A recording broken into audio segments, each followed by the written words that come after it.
Hello and welcome to the Unlocking Behavior Change podcast, the show all about psychology and changing behavior.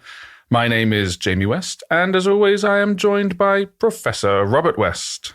Hello, good to be here. Hello, Robert. How are you? I'm good. And how has your week been? It has been very nice. A mixture of work and play and travel and music. What's not to like? What is not to like, indeed. And as for me, I've jettisoned my Fitbit. Yesterday, I got fed up with it. Well, I didn't chuck it away, but I'm just not wearing it at the moment. As you know, I jettisoned mine some time ago because, as I think I mentioned, it had this really annoying feature of detecting when you were walking, and then when you wanted to see what the time was, you couldn't find out. So I think they did have options to change. They had options to change them, and I went through those options, and it changed briefly, and then it went straight back again. Fair enough. Other smartwatches to jettison are available, we should say. Okay, so this first season, we're talking about decision-making. And today is the big day because we're going to introduce a framework that we've been developing for some years. Mostly you, I've chipped in a little bit here and there. And we kind of trailed it in the very first episode. But today we are introducing the FACET framework of decision-making. Indeed we are. And to be honest, I'm quite pleased with it, as I think we both should be, because the challenge with coming up with a comprehensive framework, which is what we were seeking to do, a framework that could apply across the board to all the different kinds of real-world decisions that people are faced with. The challenge is that, of course, decision-making is such a varied process. There's so many different things that go on or could go on, and so many different ways in which people can make decisions that some people would even say it can't be done. You know, you can't create a unified framework. That was a challenge one of your friends put to you, wasn't it? It cannot be done. And they screamed it at you on the heath. He did, and he knows more about decision-making than I do, at least in terms of the studies that have been done on it. But I am not one to shrink from a challenge, and I like to think I actually started work on decision-making maybe even before he did, since it was going to be the subject of my PhD back in 1979, and did a lot of work at that time and have been sort of coming back to it ever since. So, but the thing is that you need a unifying framework to understand decision-making for reasons that I hope will become clear in this podcast and the ones to follow. Because if you don't, then whatever framework you use, and there are other frameworks, which we'll mention a bit, whatever framework you use is going to miss some really critical features of decision-making that you need to pay attention to. For example, the most widely used one, certainly in economic theory, and I would say arguably in psychology, is called the subjective expected utility model. And we talked about that, and we did. I think, in a previous episode. We did, and we mentioned that it has a number of limitations, and it has been extended and developed into things like prospect theory, which was what contributed to Danny Kahneman getting a Nobel Prize. But these models, which are intended to be quite general models, really aren't. And so there's lots and lots of really important features of decision-making that they cannot and do not capture.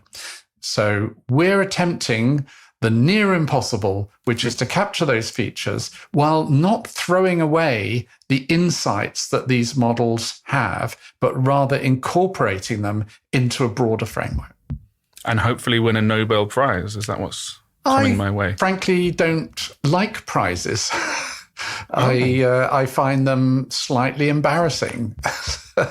So slightly embarrassing, I see a function for them, but I've never enjoyed getting prizes, which is just as well because I haven't had hardly any.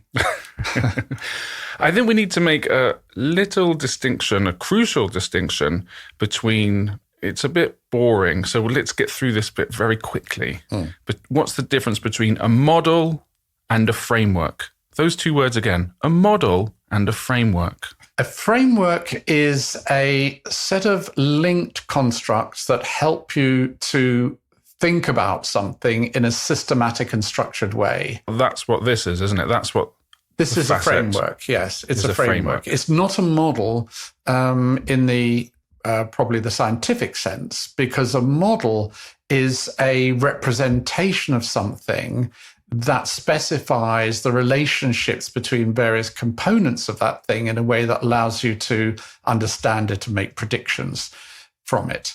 And while I'm on the subject, a theory goes beyond that. A theory is a kind of model that specifically seeks to explain a set of phenomena.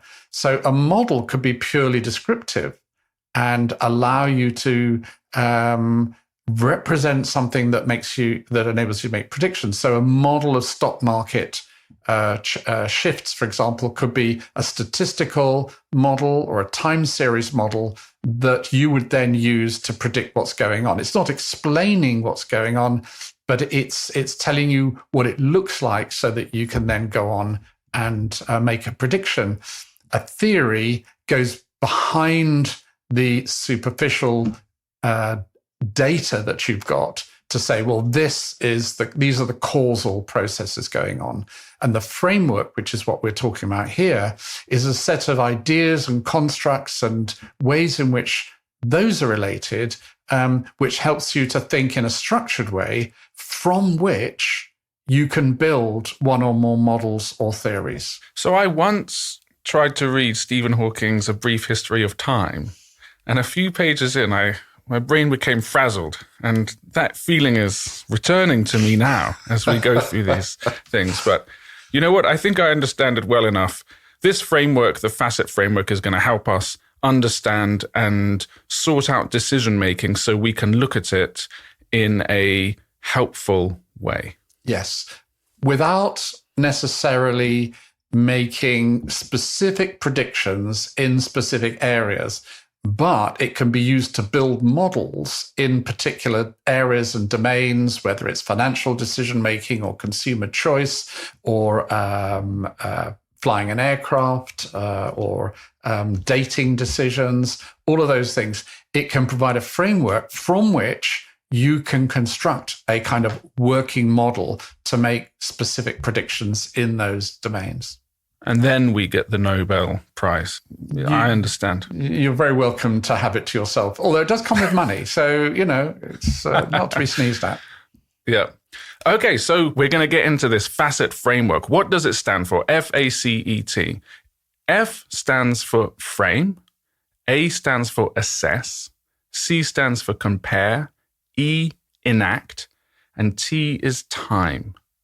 That's a lot to take in all at once. Maybe we start with F for frame. Frame refers to the processes that we undertake at the beginning of the decision process in which we construct the decision question. What is the question I'm trying to answer? And the way it works is, if you think about it, it's kind of a bit obvious that a lot of the time we don't make decisions. We just go about our lives. But every now and then something happens which causes us to pause and think. And those things can be threats. They could be opportunities. They can be tasks that we have to do, or they can be goals that we have in our head. Okay? So threats, opportunities, tasks, or goals. When faced with one of these, and we don't have an immediate response that we can put into place in response to that, that triggers the decision process. And the first thing we do is construct a decision frame. And the decision frame, we're going to cover these in more detail in another podcast, but the decision frame is the question that you ask yourself. What shall I do? Shall I do this? How much of this should I invest, for example? So it's the kind of what, which, how much type of question. That's the decision frame. And that then dictates what happens next, because that means that you're starting to formulate what your options are and how you're going to go about analyzing them. And these frames, they can be quite, I want to say subtle, in that you might say, shall we go to an Italian restaurant or an Indian restaurant, for example? Or you might say, where shall we go for dinner? Yeah. One of those is a binary choice, which has already limited it quite a lot. And the other, where shall we go? Oh, we could go anywhere. And that's a big difference, a binary decision versus an open-ended decision. That's right. And that is the key dimension, I think, on which we should really concentrate our attention, is how closed or open the frame is. So when let's say you're presented with an advert on Instagram, which is for, let's say in my case, a new bit of audio processing software, which I seem to get quite a lot of. And the way it's presented to you makes you think, well, shall I buy this or not? It's a very closed decision. Shall I get that? Where, in fact, often a better decision would be a more open one, is, okay, that's an interesting idea. I didn't even know you could have audio software that did that. Let me look and see what the options are. It might not be the one that's in front of me. And you might go even further and say, well, actually, do I even want to be in this space at all? You can extend the whole decision-making process to something much, much broader. So the way that we frame the decision is often conditioned by what's presented to us, if it's an opportunity or a threat or whatever. And one of the ways in which decisions go wrong, as we'll discuss in more detail later, is when you usually frame your decision in a way that is too limited, too restrictive. Is it shall I or shan't I, rather than the which of these shall I choose or what shall I choose? That's a classic. Yeah, it's a big topic that I think we'll keep coming back to, because it's one of the first areas when you're making a decision that can go wrong.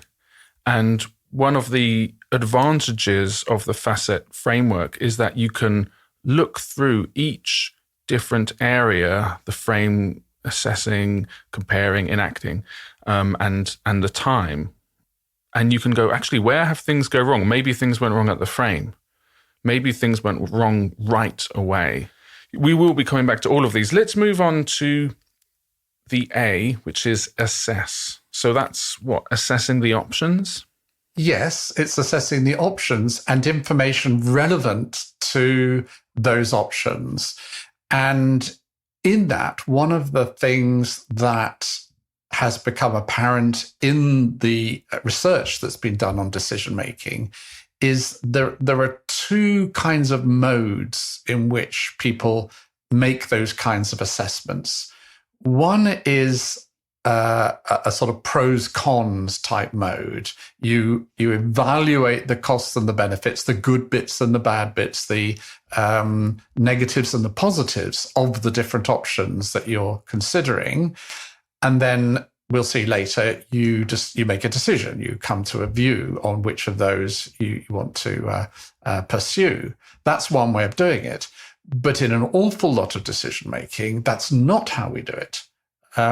What we do is we try and match the options to a sort of pattern that we already have in our heads or on a piece of paper, in a checklist or whatever it might be. So instead of saying, what are the pros and cons of this? We say, what are the features of this decision problem that I'm faced with? And given those features, what seems to be the appropriate response? For example, when you're piloting a plane and you get a warning light come on, you have the checklists that you either have in memory or you have to go to or come up on the screen, which tell you if this and this and this, then do that. Okay, so you've got basically what amounts to a set of if-then rules. So, and that's sometimes called pattern matching or mapping. There's many different names that are given to it, but it's more of a procedural if-then type process rather than an evaluation process, a sort of pros and cons type process.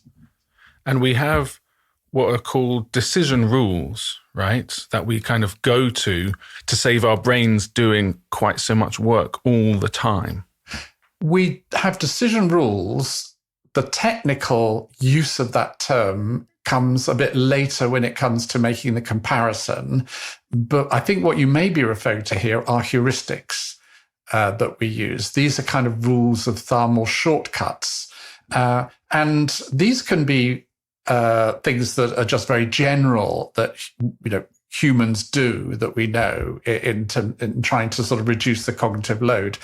But others are things that are very useful. They're very detailed. They're created by experts in a field, and they give us this sort of map, this pathway as to how to do things. For example, if let's take just an example of a pros cons type decision, which might be you're trying to choose a candidate for a job, and you've got 100 applicants. So there's no way you can interview 100 applicants. There's no way you can,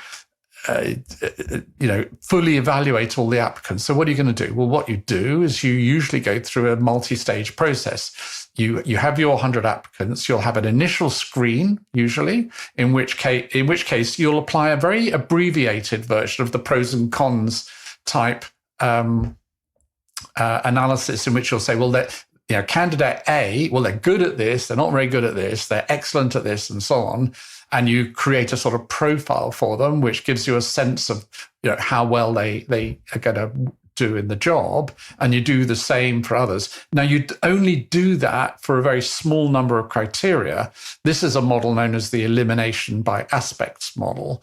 But you do it for a small number of criteria because you can't possibly do it for all of the things that you're interested in the depth that you need.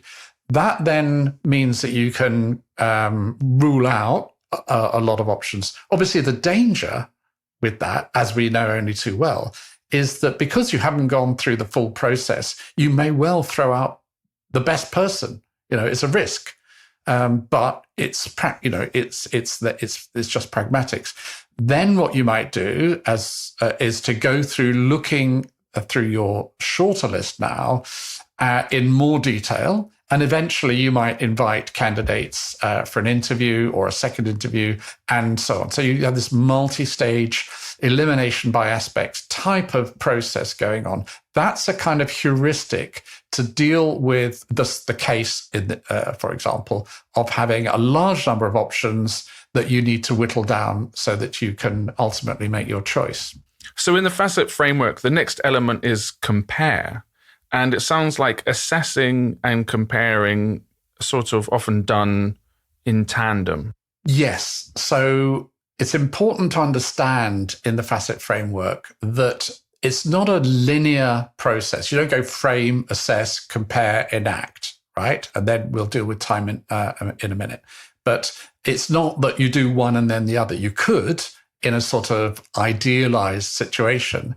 But very often in real world decision making, you're jumping backwards and forwards, or you're doing things at pretty much the same time. So in the model that I was talking about earlier, the elimination by aspects model, you're doing a bit of assessing, a bit of comparing, a bit of reframing, assess, compare, reframe, etc.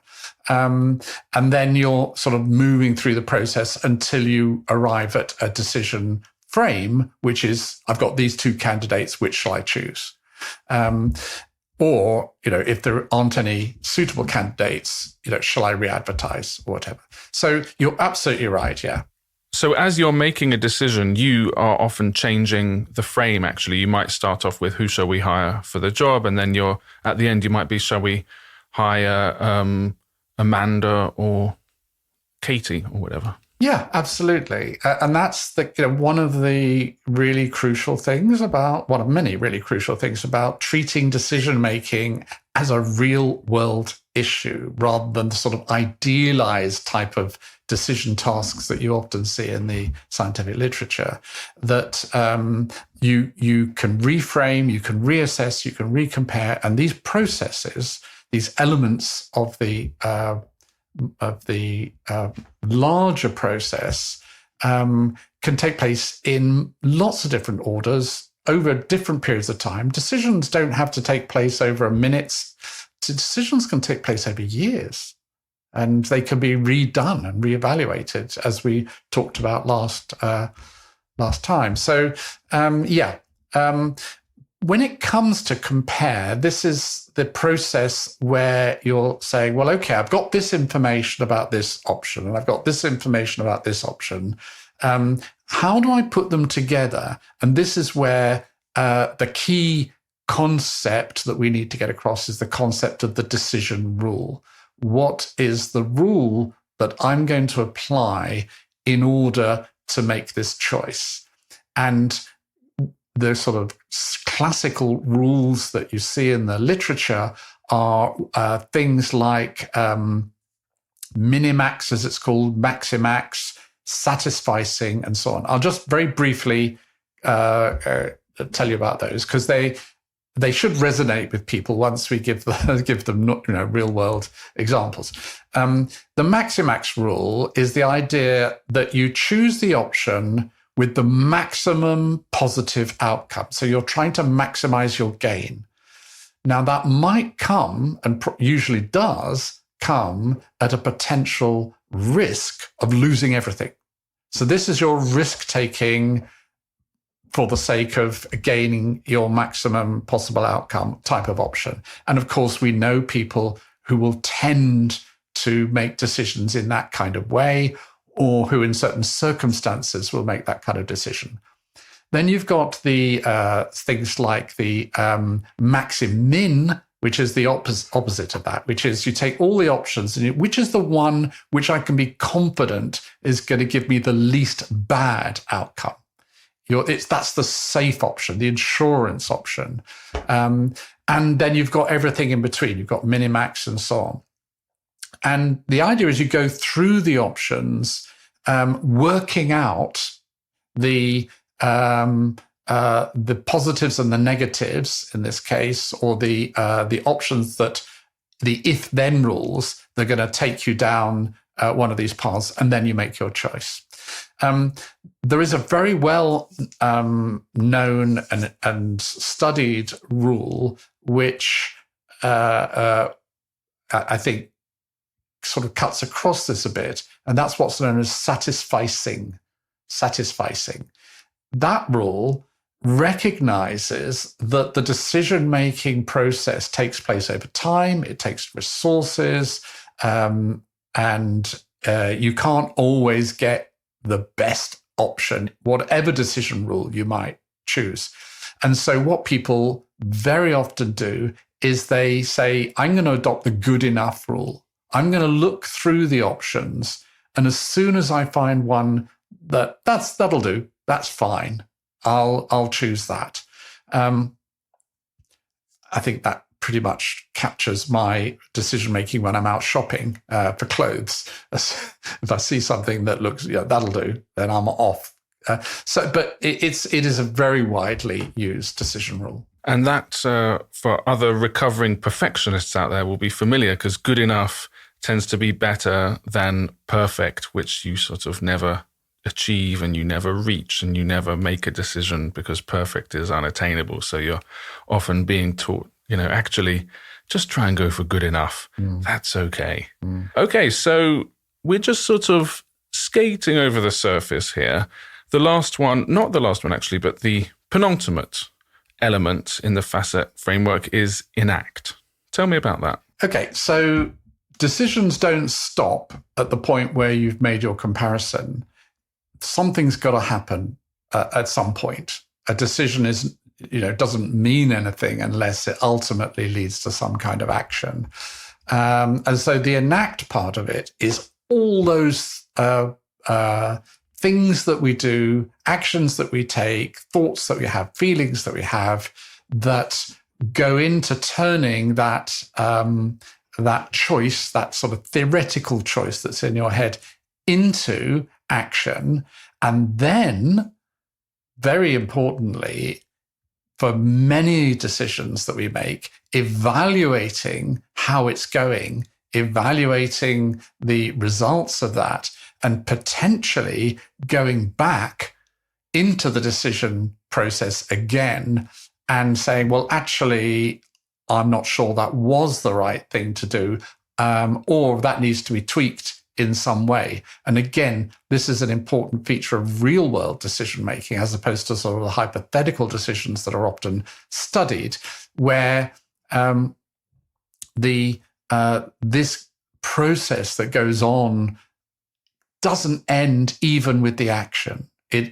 You have the evaluation as well.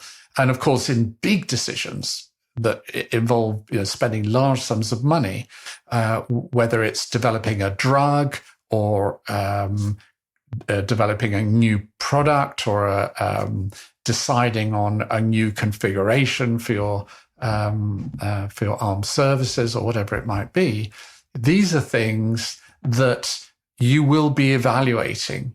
And there's a whole technology and science around how you go about that in order to feed back into changes that you might make to the decision process as you're going along. So Enact is the bit that turns the whole thing into concrete actions and then evaluates how those are going so that you can make sure you get what it is that you're looking for. And one example we give in the book that we're writing on this, Reflect the Science of Real-World Decision-Making, just a plug for when it comes out, is medical dramas, like one of my favorites, the TV show House MD, starring Hugh Laurie. And they often come up with a diagnosis. They go through the whole process and then they treat. And of course, whatever they think is the illness is usually not.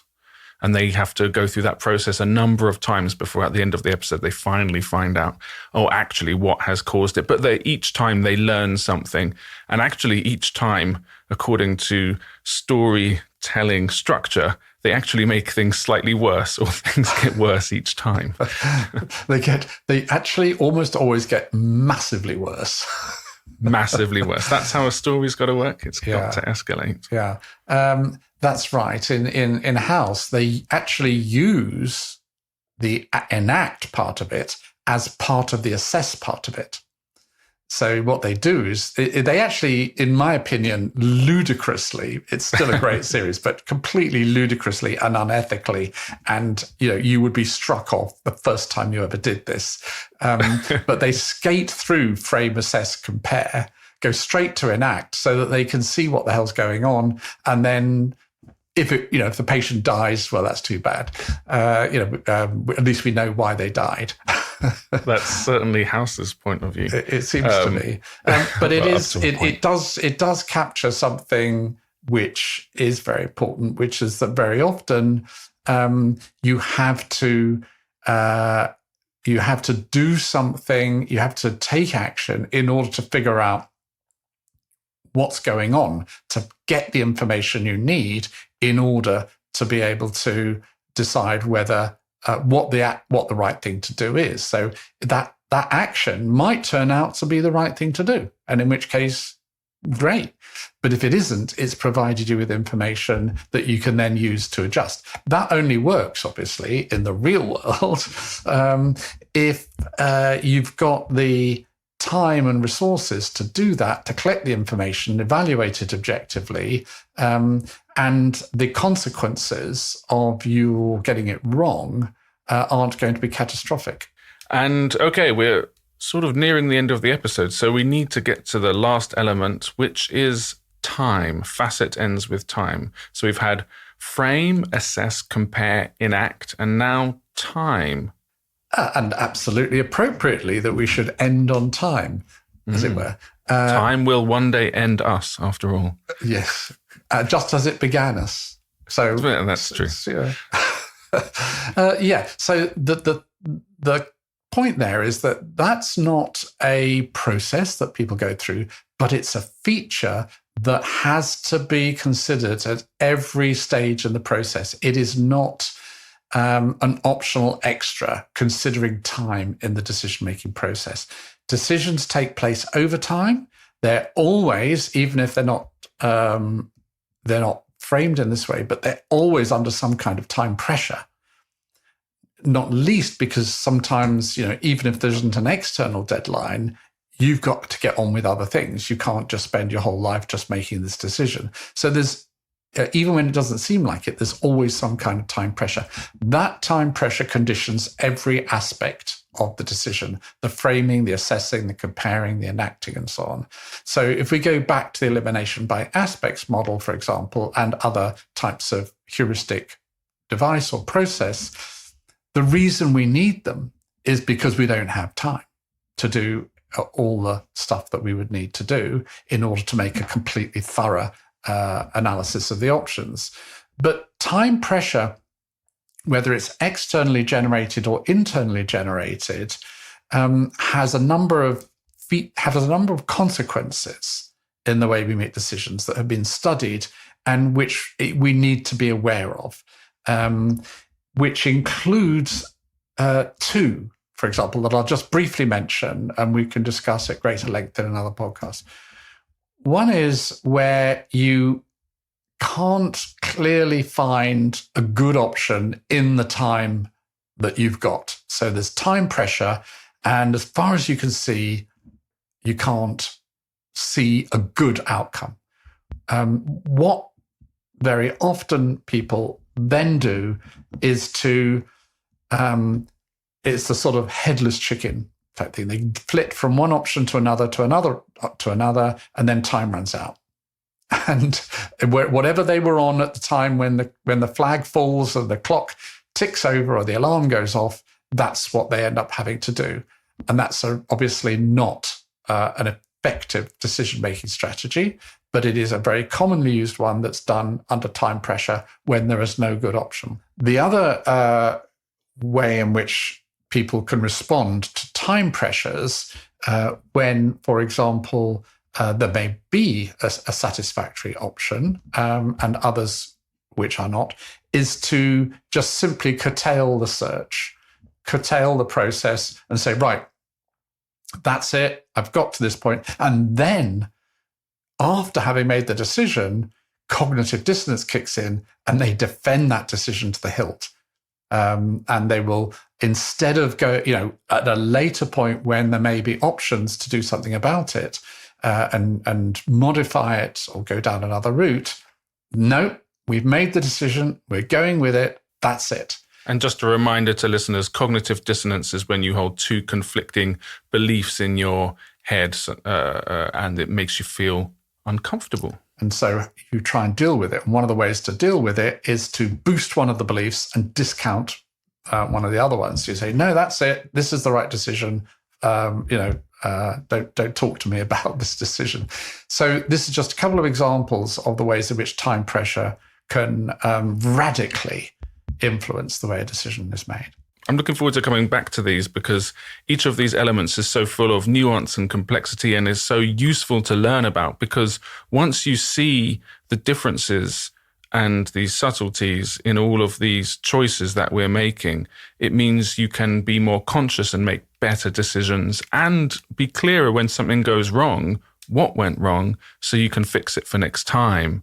And that, I think, is absolutely vital. Yeah, that's what it's all about.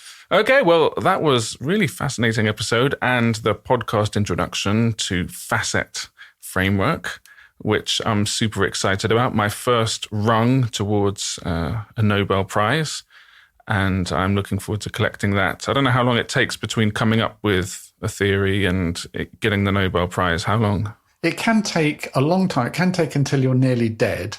It's better to get it while you're alive. Yeah, a posthumous Nobel's no good, is it really? Anyway, that's all for this week. Remember to subscribe to the podcast, and you can buy our books, Energize and React, links in the description. And we will see you next time on Unlocking Behavior Change.